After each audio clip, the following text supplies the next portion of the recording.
जय श्री राधे, जय श्री कृष्ण, जय सीताराम। हरे कृष्ण कृष्ण कृष्ण हरे हरे, हरे राम राम राम हरे हरे। भगवान एक है कि अनेक हैं, और भगवान निराकार है कि साकार है।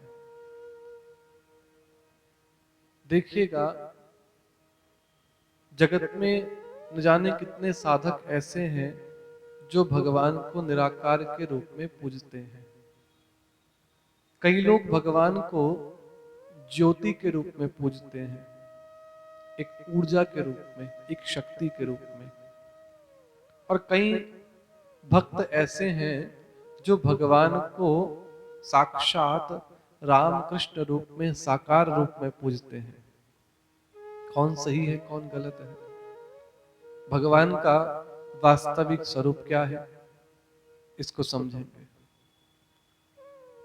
रामचरितमानस में गोस्वामी जी ने बड़ी अच्छी बात कही, सगुण ही अगुण ही नहीं कछु भेदा, गावही मुनि पुराण बुध वेदा।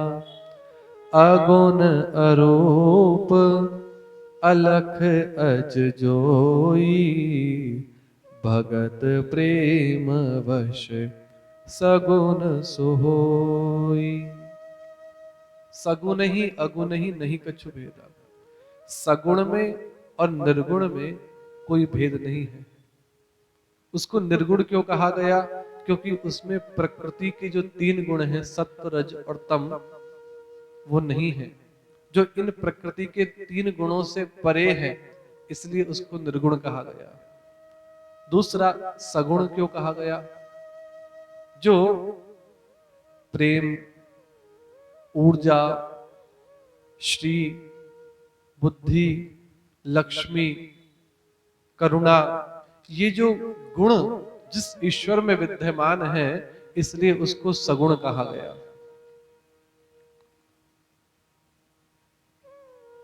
शिशुपाल वधम नामक ग्रंथ में एक कथा आती है, जिसमें जब भगवान कृष्ण द्वारिका में सभा में विराजमान थे, तो उसी समय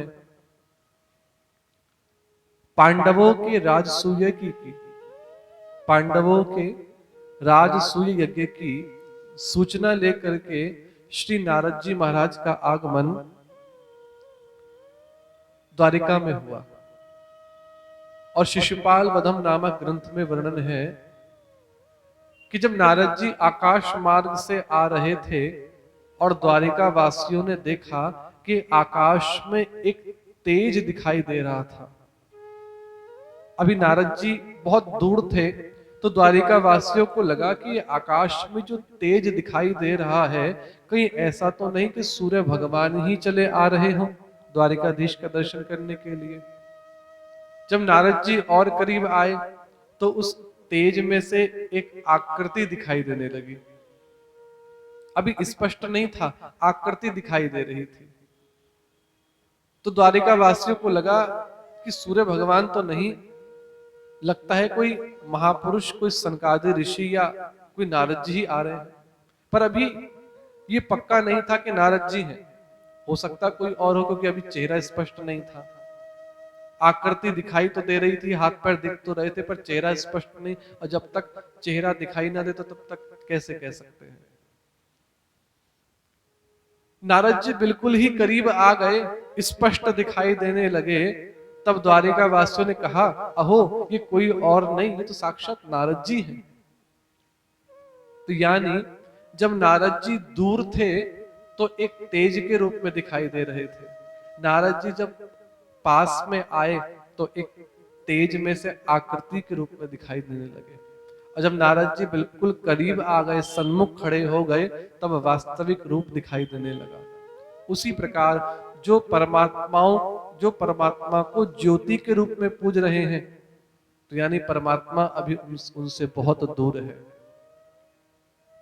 जो ईश्वर के रूप में पूज रहे हैं, परमात्मा के रूप में पूज रहे हैं, तो यानी ईश्वर उनके थोड़े करीब आ गया।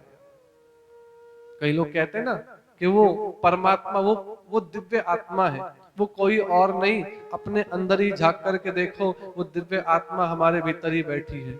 सोहम शिवोहम, एक वो लोग भी हैं। और तीसरे जो भगवान के रूप में पूज रहे हैं, साक्षात राम कृष्ण के रूप में पूज रहे हैं, यानी वो भगवान को बिल्कुल करीब से देख रहे हैं।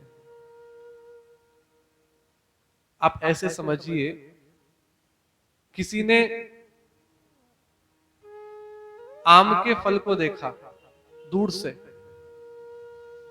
देख करके आनंद तो आया कि भाई आम का फल है, और एक वो व्यक्ति है जिसने दूर से आम के फल को देखा भी, लेकिन हाथ में लेकर के उसको स्पर्श भी करा, आनंद उसको भी आया। एक वो व्यक्ति है जिसने आम के फल को देखा भी, उसने स्पर्श भी करा, और उसने आम के फल का आस्वादन रसास्वादन भी किया, खाया भी। तीनों में क्या अंतर है? आनंद तीनों को आया, लेकिन तीनों के आनंद में अंतर इतना था, जो दूर से देख रहा था आम के फल को, वो ज्ञानी था, और जिसने हाथ में लेकर के स्पर्श करा वो योगी था, और जिसने हाथ देखा भी, हाथ में लेकर के स्पर्श भी करा और खाया भी, आस्वादन भी करा, वो भक्त है। ये तीनों में अंतर है। तो ईश्वर निराकार भी है, ईश्वर साकार भी है, कोई भेद नहीं। और वो निराकार ईश्वर जब साकार रूप में प्रकट होता है तो 5 रूपों में प्रकट होता है, जिसको हम लोग पंचदेव कहते हैं। गणेश, गौरी, सूर्य, शिव और विष्णु, ये भगवान के मूल साकार अवतार हैं। इनसे ही अन्य अवतार प्रकट होते हैं। प्रत्येक गृहस्थ को इन 5 स्वरूपों की ही उपासना करनी चाहिए। प्रत्येक मनुष्य के घर में, मंदिर में अत्यधिक देवताओं की प्रतिमाओं को, फोटो को रखने की आवश्यकता नहीं है। किस किस की रखोगे? बहुत सारे हैं। कितने हैं? बोले 33 कोटि देवी देवता। कोटि का अर्थ प्रकार भी होता है और कोटि का अर्थ करोड़ भी होता है। तो इतने सारे देवी देवताओं को कहां तक पूजोगे? पूरी जिंदगी कम पड़ जाएगी, लेकिन देवताओं की उपासना पूरी नहीं होने वाली। यदि एक एक दिन भी दोगे तब भी पूरे नहीं हो सकते। मनुष्य की स्थिति क्या है हम लोगों की? जब पूजा करने के लिए जाते हैं मंदिर में, तो हमने एक एक दिन सबको बांट रखा है। जैसे कि सोमवार का दिन आता है तो भगवान शंकर की पूजा करने चले जाते हैं मंदिर में लोटा लेकर के। मंगलवार का दिन आया तो हनुमान जी महाराज की पूजा, बुधवार को गणेश जी की पूजा, बृहस्पति आया तो बृहस्पति को विष्णु भगवान की केले की पूजा, शुक्रवार को माता संतोषी, वैभव लक्ष्मी, शनिवार को नाम से ही स्पष्ट है शनिवार, शनिदेव की पूजा। छुट्टी का एक दिन बचा था रविवार, वो भी सूर्य भगवान ने ले लिया। तो हमारा पूरा हफ्ता इसी प्रकार निकल जाता है। किसी एक देव पर हम टिके हुए नहीं हैं। किस किस की पूजा करें? इतने सारे हैं। लोगों के घर के मंदिरों में तो भीड़ लगी रहती देवी देवताओं की।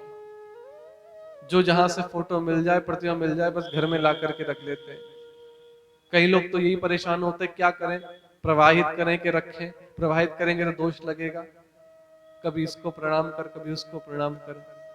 किसी ने बड़ी अच्छी बात कही, सुनकर जमाने की बातें तू अपनी अदा मत बदल, विश्वास रख अपने खुदा पर, यूं बार बार खुदा मत बदल, जो बार बार खुदा मत बदल। तो किस किस की पूजा करेंगे? तो शास्त्र ने कहा कि जो ये 5 देव बता दिए गए, गणेश, गौरी, सूर्य, शिव और विष्णु, प्रत्येक गृहस्थी इन 5 देवों की उपासना करेगा तो सबकी पूजा अपने आप हो जाएगी, सबकी उपासना अपने आप हो जाएगी। तो आपके घर के मंदिर में ये 5 देव ही होने चाहिए। इनके अलावा यदि कोई विशेष हनुमान जी को मानता है तो उनकी प्रतिमा रख सकता है, लेकिन अन्य की आवश्यकता नहीं है, कोई बाध्यता नहीं है। कोई दोष नहीं लगेगा, कोई अपराध नहीं बन जाएगा। 5 की उपासना करें। तो मूलतः इन 5 देवों के 5 संप्रदाय प्रकट हुए। जो इनको मानते हैं, इनके अनुयायी हैं, इनके भक्त हैं, वो उस संप्रदाय में दीक्षित होते हैं। कौन कौन से हैं 5 संप्रदाय? बोले जो गणेश की उपासना करते हैं उनको कहते हैं गाणपत्य संप्रदाय।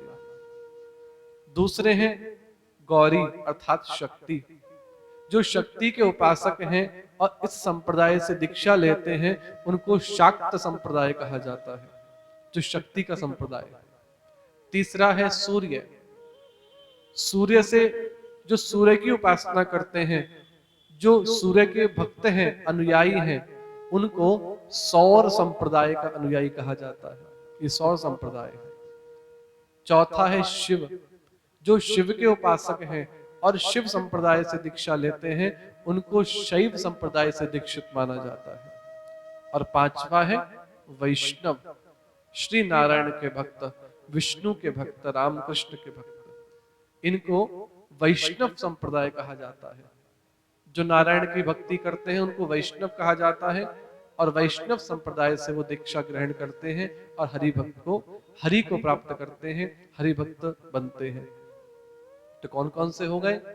पहला गाणपत्य गणेश जी का, दूसरा शाक्त शक्ति का, तीसरा सौर सूर्य का, चौथा शैव शिव का और 5वां वैष्णव विष्णु का, नारायण का।